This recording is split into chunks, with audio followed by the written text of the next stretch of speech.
नमस्कार दोस्तों, स्वागत है आपका लर्निफाई के यूट्यूब चैनल में। यह है अपनी इंडियन पॉलिटी की सीरीज जिसमें आज हम जानने वाले हैं terms impeachment and vacancy of the president of India के बारे में, यानी कि राष्ट्रपति का कार्यकाल क्या होता है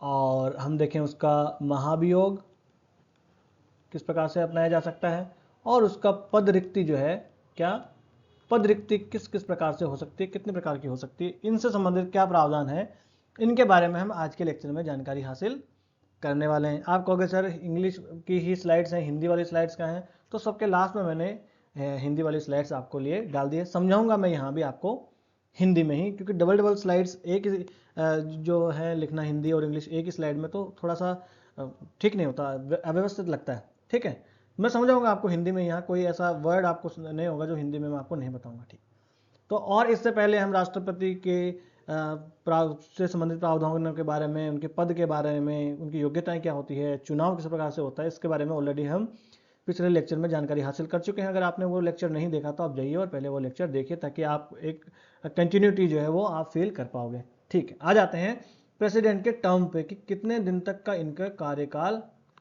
होता है। तो संविधान के अनुसार राष्ट्रपति का कार्यकाल होता है 5 वर्ष का। कितने वर्ष का होता है?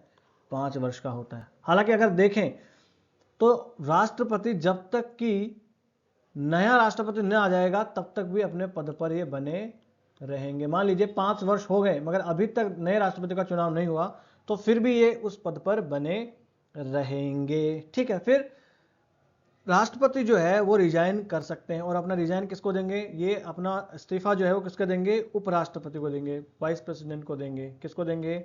वाइस प्रेसिडेंट को देंगे अपना इस्तीफा, अपना रेजिग्नेशन। ठीक है, और इनको हटाया किसके माध्यम से जा सकता है? तो महाभियोग। किसके वियोग?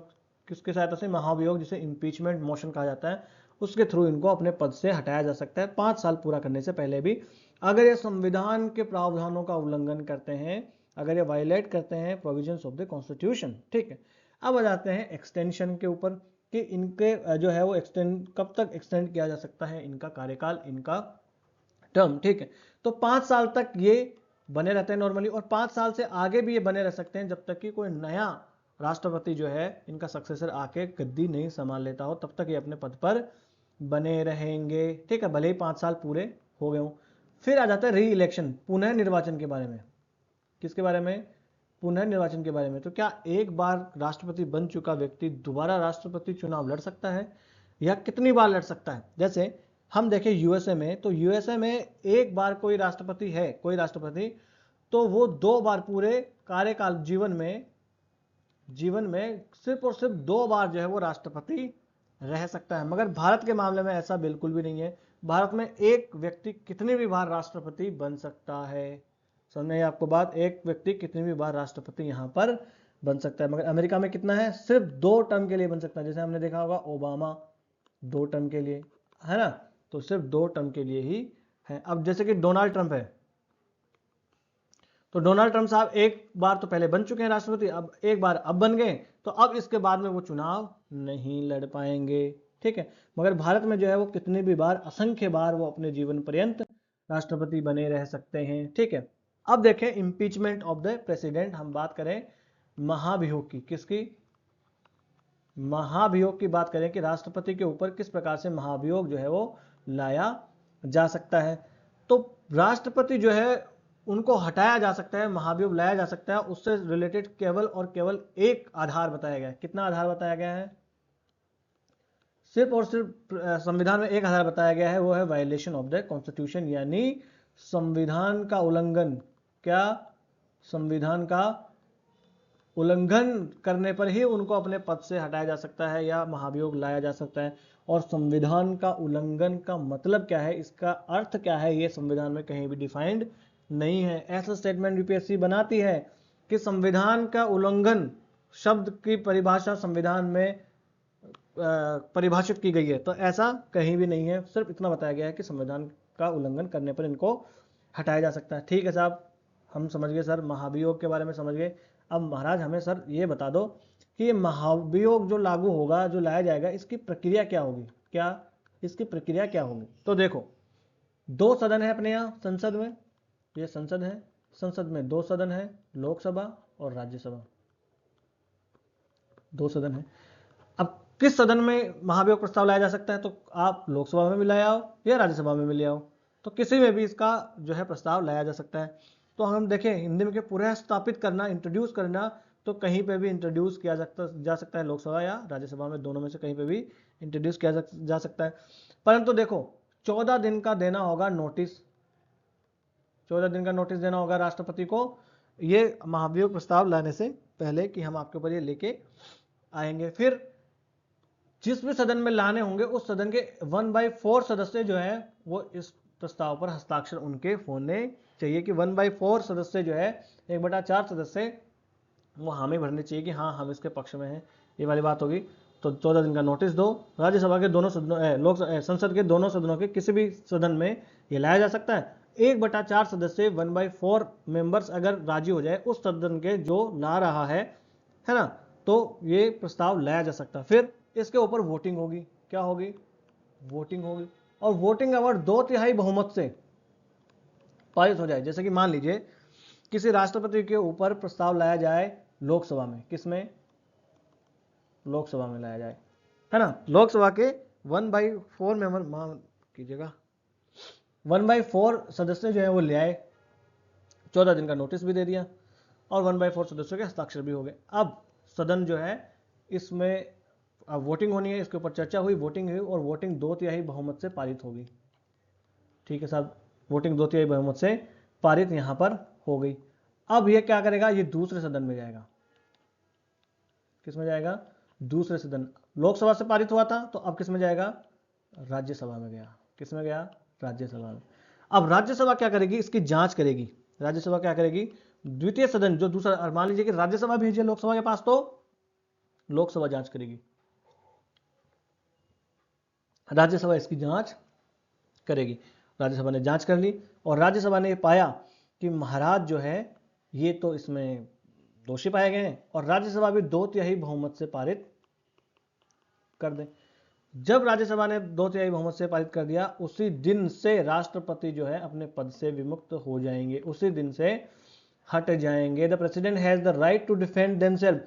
और ये जो यहां पर मामला चल रहा है, तो ये एक कोर्ट के जैसे मामला चलता है, जांच जो होती है यहाँ, वहां पर एक कोर्ट के जैसे होती है। राष्ट्रपति खुद या अपने किसी प्रतिनिधि को भेजकर यहाँ पर अपने आप को डिफेंड कर सकते हैं कि देखिए मैं यहाँ पर, मैंने इस मामलों में जो आप ला रहे हो मेरे पे महाभियोग प्रस्ताव, इम्पीचमेंट मोशन, ये वाले मामलों में मैंने संविधान का उल्लंघन नहीं किया है ना।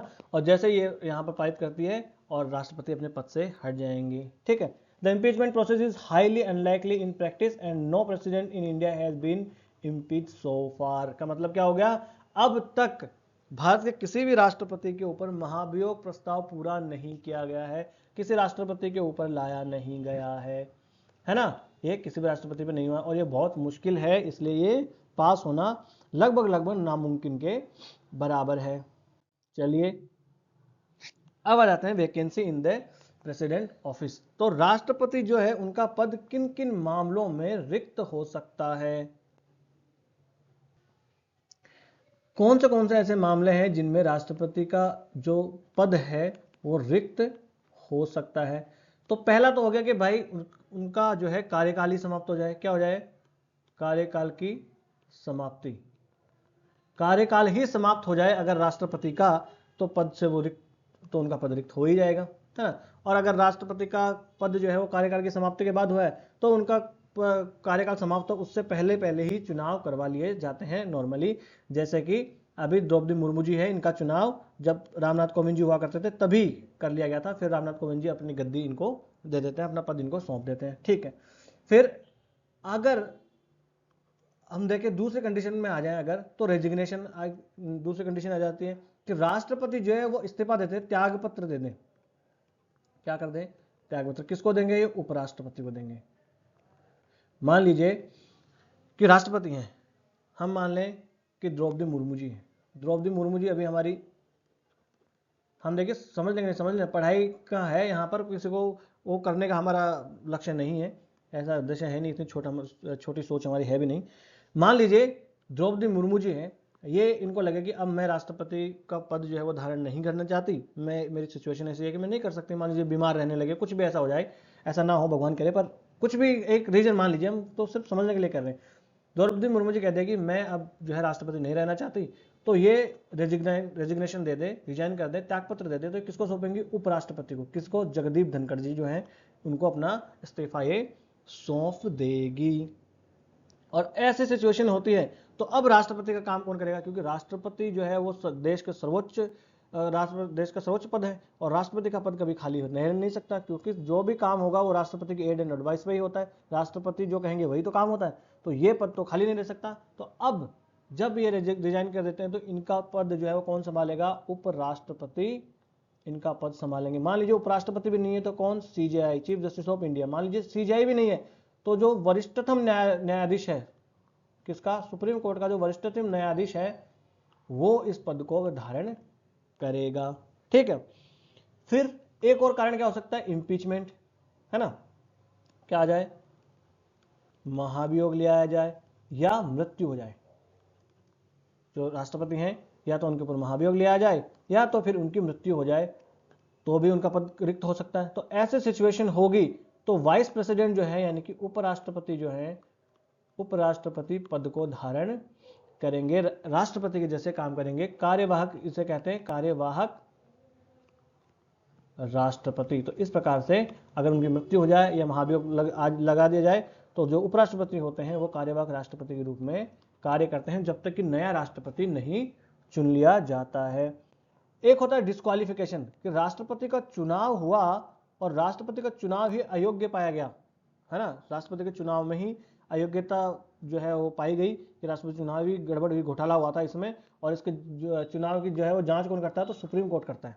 ठीक है। और वहां ही इनको डिस्क्वालीफाइड कर दे कि राष्ट्रपति बनने लायक नहीं है, तो फिर भी इनका चुनाव, तब भी इनका पद जो है वो रिक्त हो सकता है। तो ये सारे कारण हो सकते हैं जब इनका कार्यकाल जो है उसकी समाप्ति हो जाए, है ना?